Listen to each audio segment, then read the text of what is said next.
obsi yaa Ammaar nabiyyiin akkana jedha maatii Yaasir obsaa Rabbi biratti jannanni waadaa isinii galamee jira.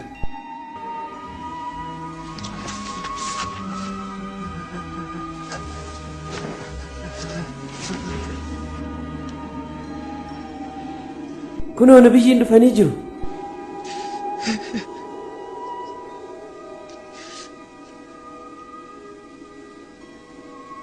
yaa ergamaa Rabbi akkamiin ija keessan ilaalu ulfinna keessan salphise maqaa waaqa jaraa waamee jira akkam godhe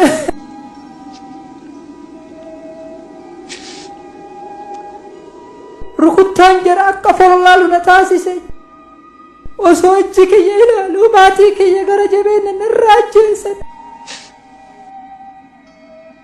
ulfinna keessan akka salphisu na dirqisiisan yaa gooftaa kiyya araarama kee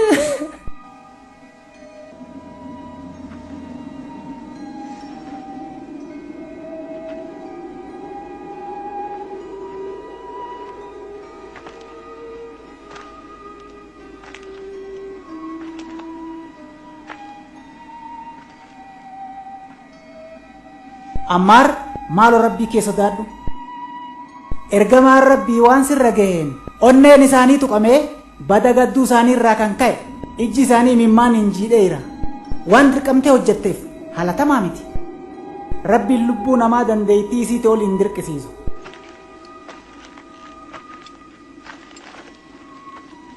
biyya kanatti nagaan argattan yoo as jiraattan tokko tokkoon adamsanii isin qalu. nabiyyiin gara Habashaa deema achitti mootii namni tokko isa biratti hin miidhamnetu jira jedhaniiru. ammuma baha hatattamaan.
fardaan gurgurtoonni dhufan haa dhaqannu.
Duutee jara arginee dukabuun garuu jara argachuu hin dandeenye akkanumaan dadhabne. Egaa warri miilaan deeman fardaan guluftoota jalaa bahan naan jechaa jirta. Jalaa bahanii iddoo galan dhabne malee. Muhammad ammas makka keessa jira. Dadhabtootatti nu jalaa bahe malee. Dadhabaa ta'anii jabaa ta'anii maal garaagarummaa qaba. Daldala Habashaa wajjin qabnu baay'ee miidha. Habashaa Amr mootiin Habashaa michuu keetii miti. Michuu koo jedheetii yaada. Egaa michooma kee itti fayyadamuu hin dandeessu. Nan deebise jedheen abdadha. Kanaafuu deem gara Habashaa.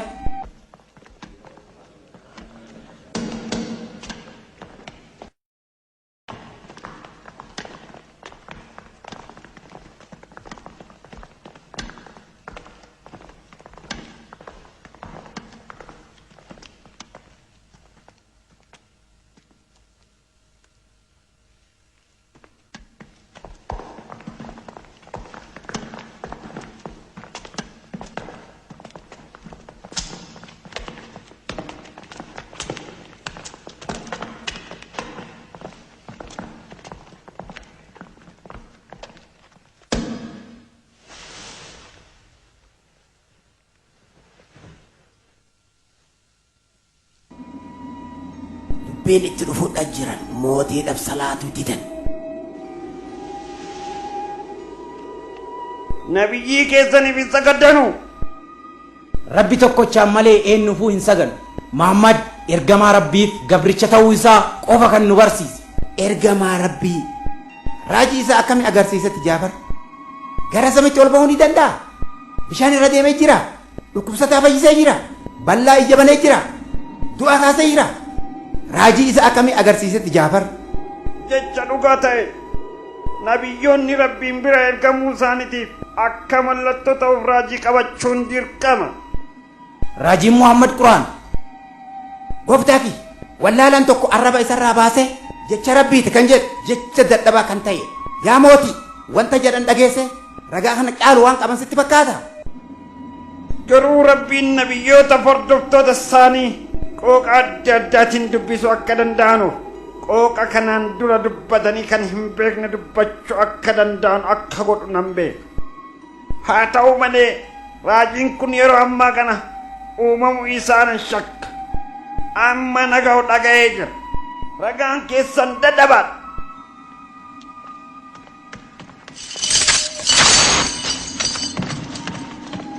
Dhiibbaan waan nutti guddatee miidhaan waan nutti cimeef eegumsa argachuuf isin bira dhufu. Muhammaditu gara Habashaa deema. Achitti mootiin dhugaa namni tokkollee isa biratti hin miidhamnetu jira jedheen erga. Adabbii sirriitti adabamanii miidhaa jedhan gooftaa ko. Muhammadiin maaliif gara kootti isin erge? Sababni isaa waan kiristaana taataniif amantiin Rabbii irratti qabdan nuuf akka eegumsa gootan isin kakaasa jedhee waan amaneef.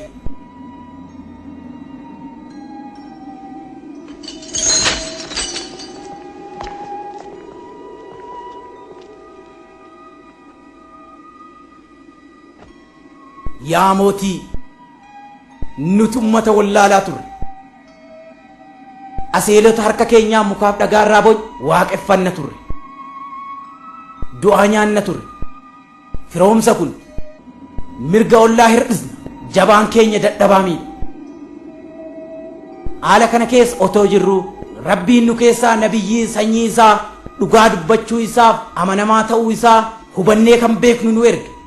Nabiyyiin kun Rabbiif qofa akka bitamu gooftaa sobaa mukaaf dhagaa irraa hojjetaman kan abbootiin keenya waaqeffatan akka ittiin dhiyaanne waamicha nu dabarsan.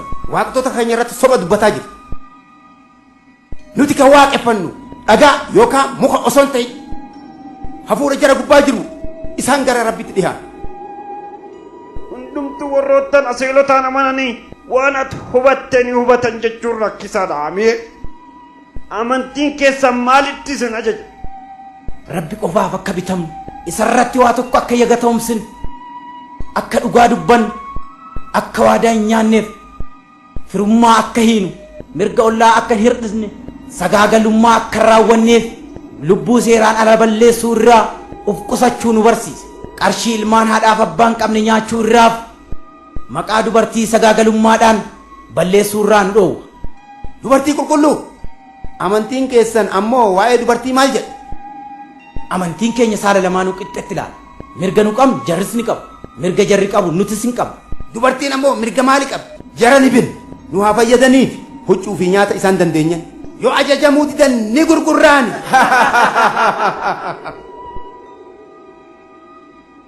Harmee kee ji'a 9 garatti si baatti ciniinfattee si deetti booda haga lubbuu beektutti si kunuunsitee si guddiste ulfinna si akkanatti salphiftaa Amiir. Waaqtonni kee si dubbisuu dadhabani Amiir moo rabbiin tokkichi jaraa arraba jaraa cufe? Rabbiin keenya qofa odoon ta'in kan ilmoo namaa hundaati. Rabbi Ibraahim, kan Muusaa, kan Zakariyaa, kan Yahyaaf, kan Iisaa. Akkuma Muhammaditti ergaan bu'e hunda jararrattis kan ergaa buusedha. Maqaa kana hunda eenyuun isan barsiise? Quraan kitaaba kan Muhammad irratti bu'e. Muhammad ilmoo haadha fi abbaa hin qabnee fi kan re'ee tiksee guddatedha. Isaanis Galiilaa keessatti hojii anaatummaa hojjetaan turre. Dhugaa isiniin jedha. Ergaa Muhammadiin fideef ergaan Yesuusii burqaa tokkorraa kan waraabamanii. Yaa mootii waa'ee Yesuusis waan gurraaf ulfaatu waan jibbisiisaa dubbata. Waa'ee Yesuusii maal jedhan? Nama malee haala gooftummaa hin qabu jedhan. Dubbadhaa amantii waa'ee Yesuusii irratti qabdan maal fakkaata? Akka nabiyyiin Muhammad nu barsiisanitti hafuura kan Rabbii irraa ta'eef gara Maryamii qulqullittiitti. Yesuusii eenyuun isa akka ta'eef akkaataa ittiin dhalate gaafadha. Quraana keessan keessaa akkaataa dhaloota Yesuusii wanti himame jira ree? Attam mina dubbis.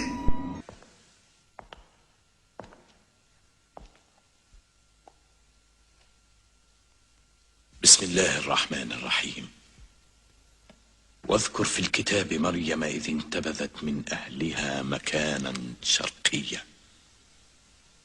فاتخذت من دونهم حجابا فأرسلنا إليها روحنا فتمثل لها بشرا سويا قالت إني أعوذ بالرحمن منك إن كنت تقيا قال إنما أنا رسول ربك لأهب لك غلاما زكيا قالت أنى يكون لي غلام ولم يمسسني بشر ولم أك بغيا قال كذلك قال ربك هو علي هين ولنجعله آية للناس ورحمة منا وكان أمرا مقضيا صدق الله العظيم.